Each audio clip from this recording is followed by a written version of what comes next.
Hello friends, நம்ம எல்லாருமே தினசரி வாழ்க்கையில் நிறைய பழமொழிகளை சொல்லிகிட்டு இருக்கோம். அதோட உண்மையான அர்த்தம் தெரிஞ்சு சொல்கிறோமான்னு கேட்டால் கண்டிப்பாக இல்லை. இன்னும் சொல்லப்போனால் அந்த பழமொழிகள் காலத்தால் மாறி வேறு அர்த்தம் கற்பிக்கப்பட்டு அர்த்தமே தெரியாமல் தப்பாக நம்ம சொல்லிகிட்ருக்கோம். திருவள்ளுவர் என்னவோ 2 அடியில் திருக்குறள் சொல்லிட்டு போயிட்டாரு. ஆனால் அந்த 2 அடியில் சொன்ன விஷயத்துக்கு நம்ம 2 பேஜுக்கு விளக்கம் சொல்லிட்டு இருக்கோம். அதுவும் ஒவ்வொருத்தரும் ஒவ்வொரு அர்த்தம் சொல்கிறாங்க. அந்த மாதிரி தாங்க நம்ம முன்னோர்கள் சொன்ன பழமொழியும். இன்றைக்கி இந்த வீடியோவில் அந்த மாதிரி தவறாக சொல்லப்படுற டாப் 15 பழமொழிகளை பற்றி பார்க்க போகிறோம். வாங்க வீடியோக்குள்ளே போகலாம். அர்ப்பனுக்கு வாழ்வு வந்தால் அர்த்தராத்திரியில் கொடை பிடிப்பான். ஈவினிங் டைம் ஆனால் நம்ம தானம் போடக்கூடாது, ஏன்னா வீட்டில் இருக்க லக்ஷ்மி வெளியில் போயிடுவா அப்படின்னு ஒரு கருத்து அந்த காலத்தில் இருந்துச்சு. அதுக்காக சொல்லப்பட்டது தான் இது. அர்ப்பணித்து வாழ்ந்து வந்தால் அர்த்தராத்திரியிலும் கொடை கொடுப்பான். இதுதான் இதனுடைய விளக்கம்.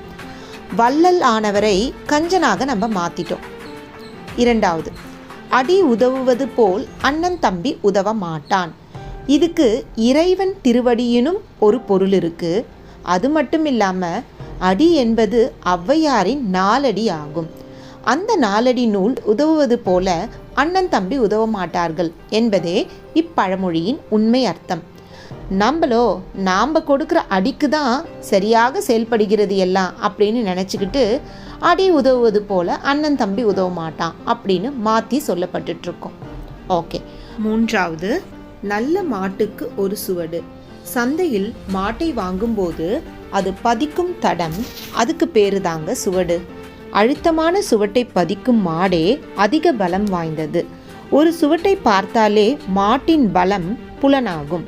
நல்ல மாட்டுக்கு ஒரு சூடு என்பது தவறானது. 4வது, 6லும் சாவு 100லும் சாவு. இந்த பழமொழி உருவானதற்கு ஒரு புராண கதை உண்டு. நம்ம எல்லாருக்கும் மகாபாரதம் தெரியுங்க. குருசேத்திர போரில் போருக்கு முன்னதாக தனது மூத்த பிள்ளை கர்ணன் என்பதை அறிந்த குந்தி தேவி அவனிடம் சென்று பாண்டவர் 5 சேர்ந்து கௌரவர்களை எதிர்த்து போரிட அழைக்கிறார். அப்போது கர்ணன் தனது தாய் குந்தி தேவிக்கு பதிலுரை அளிக்கிறார். அதில், தாயே, நான் பாண்டவர் 5 சேர்ந்து 6வது ஆளாக போரிட்டாலும் சரி, கௌரவர்கள் 100 பேருடன் சேர்ந்து போரிட்டாலும் சரி, இறப்பது உறுதி என்பது எனக்கு தெரியும். ஆகவே 6லும் சாவுத்தான், அப்படி இல்லாவற்றிலும் 100லும் சாவுத்தான். எப்படி செத்தால் என்ன? அதற்கு செஞ்சோற்று கடன் கழிக்க என்னை வளர்த்து ஆளாக்கிய துரியோதனிடமிருந்தே உயிரை விடுகிறேன் என்கிறான். கர்ணன் கூறியதுதான் மேற்படி பழமொழிக்கு உண்மையான பொருள். 6லும் சாவு 100லும் சாவு. இப்ப புரியுதா? 4வது, ஊரான் பிள்ளையை ஊட்டி வளர்த்தால் தன் பிள்ளை தானே வளரும். பெரும்பாலானவர்கள் இதன் விளக்கமாக நினைப்பது என்னவென்றால், ஊரில் உள்ள குழந்தைகளுக்கு எல்லாமே ஊட்டி வளர்த்தா தன்னுடைய பிள்ளை தானே வளரும், அப்படிதான் எல்லாருமே நினைப்பாங்க. ஆனால் இதுக்கு உண்மையான விளக்கம் என்ன அப்படிங்கிறத பற்றி பார்க்கலாம் வாங்க. அதாவது, ஊரார் பிள்ளையாகிய தன் மனைவி கர்ப்பமாக இருக்கும் பொழுது நல்ல பணிவிடை செய்து மனம் நோகாமல் தேனும் பாலும் பழங்களும் உணவும் கொடுத்து ஊட்டி வளர்த்தால் வயிற்றில் இருக்கும் தன் குழந்தை தானே வளரும் என்பதை உணர்த்தும் பழமொழி ஆகும். 5வது, சட்டியில் இருந்தால் அகப்பையில் வரும். இந்த பழமொழியின் உண்மையான விளக்கத்தை வாரியார் சுவாமிகள் அற்புதமாக சொல்லுவார். குழந்தை பாக்கியம் இல்லாதவர்கள் கந்தர் சஷ்டியில் விரதம் இருந்தால் கருப்பையில் குழந்தை உருவாகும் என்று கூறுகிறார். இதை தான் நம்ம எப்படி சொல்லிட்டோம் அப்படின்னா, சட்டியில் இருந்தால் அகப்பையில் வரும் அப்படின்னு சொல்லிட்டோம். 6வது, பந்திக்கு முந்து படைக்கு பிந்து. வீரம் விளைந்த பூமி என்று போற்றப்படும் நமது பூமியில் வீரர்களை படைக்கு பிந்து என்று கண்டிப்பாக சொல்லியிருக்க மாட்டாங்க. பந்தி, அதாவது விருந்தினர்கள் என்று வந்தால் அவர்களுக்கு முந்திக்கொண்டு உணவு பரிமாற வேண்டும். விருந்து படைத்த பின்புதான், விருந்தினர்கள் சாப்பிட்டு முடித்த பின்புதான் நாம் உணவு உண்ண வேண்டும். இதனுடைய உண்மை அர்த்தம் இதுதான். இதுவே பேச்சு வழக்கில் பந்திக்கு முந்து படைக்கு பிந்து என்று மாறிவிட்டது. எப்படி மாற்றி வச்சிட்டோம் பாருங்க. குருவிக்கு தக்கன ராமேஸ்வரம், குருவிக்கு தக்கன ராமேஸ்வரம். நம்முடைய தகுதிக்கும் வசதிக்கும் தகுந்தது தான் கிடைக்கும் என்ற அர்த்தத்தில் இந்த பழமொழி உபயோகப்படுத்தப்படுகிறது.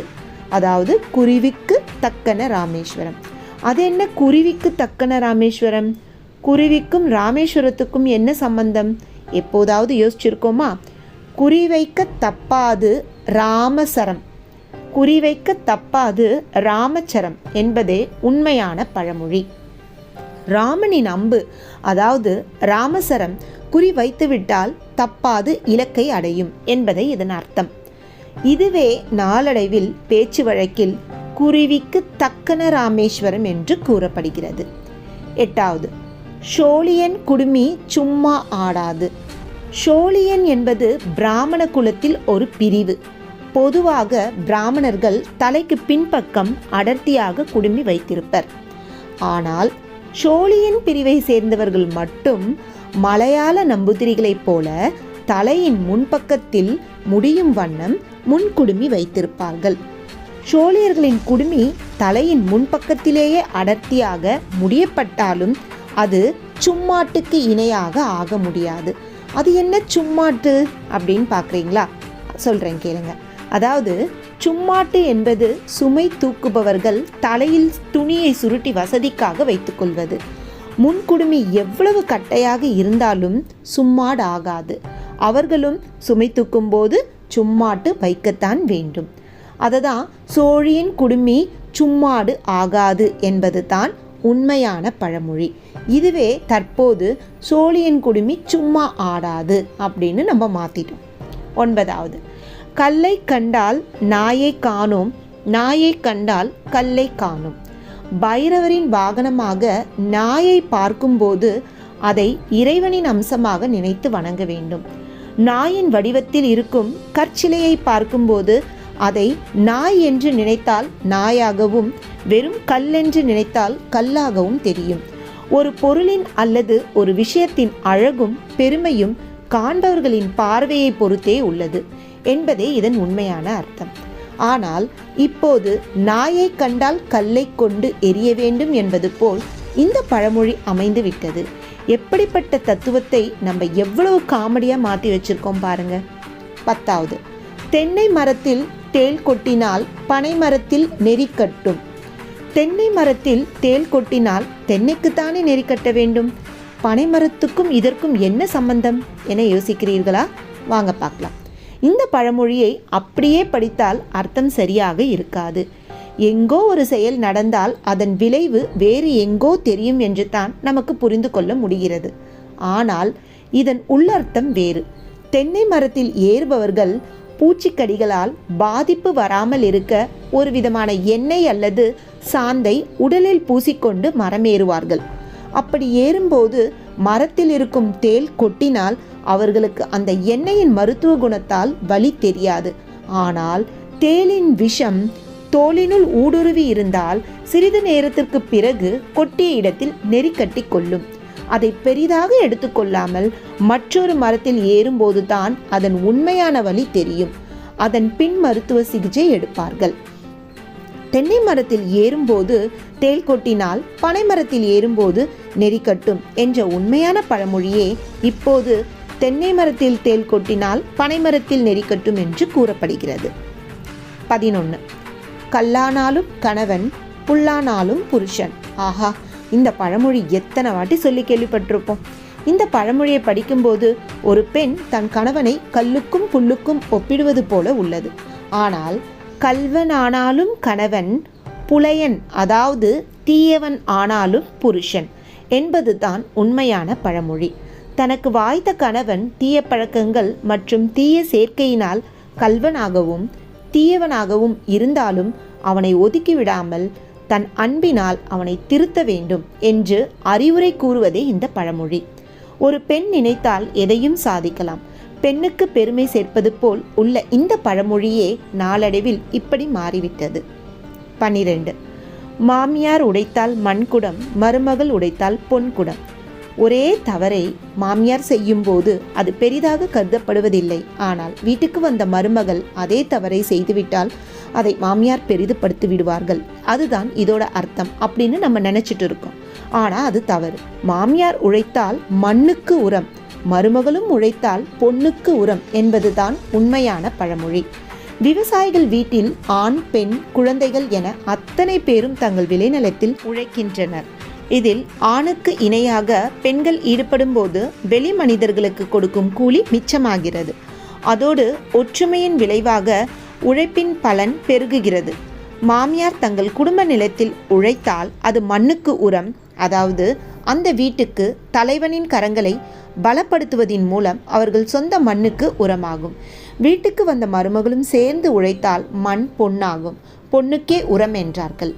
இவ்வளவு அருமையான கருத்தையுடைய பழமொழியே நாளடைவில் மாமியார்களை பற்றி ஒரு தவறான கருத்தை கூறுவது போல அமைந்துவிட்டது. 13. ஆதாயம் இல்லாத செட்டி ஆற்றோடு போவானா. பொதுவாக நகரத்தார் சிக்கனவாதிகள் என்று சொல்லப்படுவதுண்டு. பெரும்பாலும் வணிகத்தில் ஈடுபட்டிருக்கும் இவர்கள்தான் தான தர்மத்திலும் சிறந்து விளங்குகிறார்கள். இன்றைக்கு இருக்கும் கல்வி மற்றும் சமூக அறக்கட்டளைகளில் கணிசமானவை நகரத்தார்களின் நன்கொடையில் விளைந்தது. அந்த காலத்திலிருந்தே பல வகையான தான தர்மங்கள் செய்து வந்தனர் நகரத்தார்கள். தானங்களில் சிறந்தது பசுதானம். எந்த ஒரு மங்கள நிகழ்ச்சி நடந்தாலும் பசுவை தானம் கொடுப்பது தலையாய தானமாய் கருதப்படுகிறது. அதற்கு காரணம், எவ்வித பலனும் எதிர்பாராமல் தன் பாலை மக்களுக்கு கொடையாக வழங்குவது பசு. அத்தகைய கொடை தரும் பசுவை கொடையாக தருவது புண்ணியம்தானே. ஆதானம், அதாவது பசுதானம் செய்வது வழக்கம். நகரத்தார், அதாவது செட்டியார் எவரும் ஆதானம் செய்யாது போனால், தன் வாழ்வில் செய்ய தவறினால் அவன் தன் கடமையை ஆற்றாது போகிறான் என்பதாக வந்தது. ஆதானம் செய்யாத செட்டி ஆற்றாது போகிறான் என்ற நகரத்தாரின் குணத்தை போற்றிய உண்மையான பழமொழி நாளடைவில் திரிந்து ஆதாயம் இல்லாத செட்டி ஆற்றோடு போவானா என்று தவறுதலாக பேச்சு வழக்கில் கூறப்பட்டு வருகிறது. 14. பெண் புத்தி பின் புத்தி.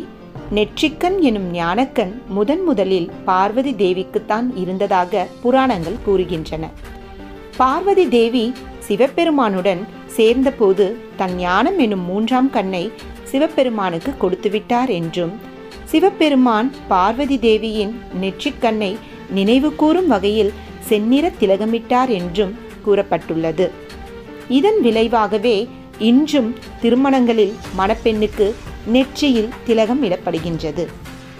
அப்படி திலகம் பார்வதி தேவியின் நெற்றியில் இடப்படுவதற்கு முன் சிவபெருமான் தன்னை முழுமையாக பார்வதி தேவியின் கையில் கொடுத்துவிட்டார். இதை நினைவு கூறும் வகையில் இன்றும் திருமணங்களில் பெண்ணின் கையில் முக்கண்ணுடைய தேங்காய் கொடுக்கப்பட்டு திலகம் இடப்படுகின்றது. ஞானத்தை புத்தி என்றும் கூறுவர். ஞானமாகிய புத்தியை சிவபெருமானுக்கு பார்வதி தேவி தன் 3ஆம் கண்ணாக அன்பின் வழியாக கொடுத்து அவரின் பின்னால் சக்தியாக தாங்கி நிற்கின்றாள். அக்னி எனும் ஞானத்தை சிவபெருமானுக்கு கொடுத்து அவரின் பின்னால் இருந்து புத்தியாக சக்தியாக இருந்து செயல்படுகின்றார். இதுவே பெண் புத்தி பின் புத்தி என்று சொல்லப்படுகின்றது. பெண் சகோதரியாக இருந்தாலும் மனைவியாக இருந்தாலும் சக்தியை கொடுத்து பாதுகாக்கின்றாள். பெண் எனும் சகோதரி முருகன் கை வேல் போன்று காப்பவள். மனைவி எனும் பெண் ஆனந்தம், கருணை, அன்பு எனும் நித்யானந்த நிலைக்கு நம்மை வழிநடத்துபவள். 15. பசி வந்திட 10ம் பறந்து போகும். அதாங்க, பசி வந்தா 10ம் பறந்துரும் அப்படின்னு சொல்லுவோம்ல. அது என்ன 10? அறிவுடைமை, இன்சொல், ஈகை, தவம், காதல், தானம், தொழில், கல்வி, குலப்பெருமை, மானம் ஆகிய 10 குணங்களும் பசி என்று வந்துவிட்டால் பறந்து போகும் என்பது உண்மை. இந்த 10ம் இலகி இருந்தால் பகைவன் வீட்டிலும் சாப்பிடலாம் என்பது மற்றொரு பழமொழி. அதை சித்த வைத்தியர்கள் 10 மிளகு இருந்தால் பகைவன் வீட்டிலும் சாப்பிடலாம் என மிளகின் பெருமைகளை விளக்கும் சொல்லாக மாற்றிவிட்டனர். இப்போ புரியுதா? நம்ம முன்னோர்கள் பழமொழியை சும்மா சொல்லிட்டு போலங்க. அதுக்குள்ளே இருக்க ஆழமான கருத்துக்களை நம்ம தெரிஞ்சுக்கணும், புரிஞ்சுக்கணும் அப்படின்னு தான் சொல்லியிருக்காங்க.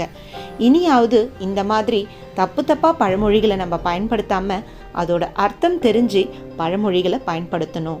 ஓம் நம சிவாயா. நன்றி. வாழ்க வளமுடன்.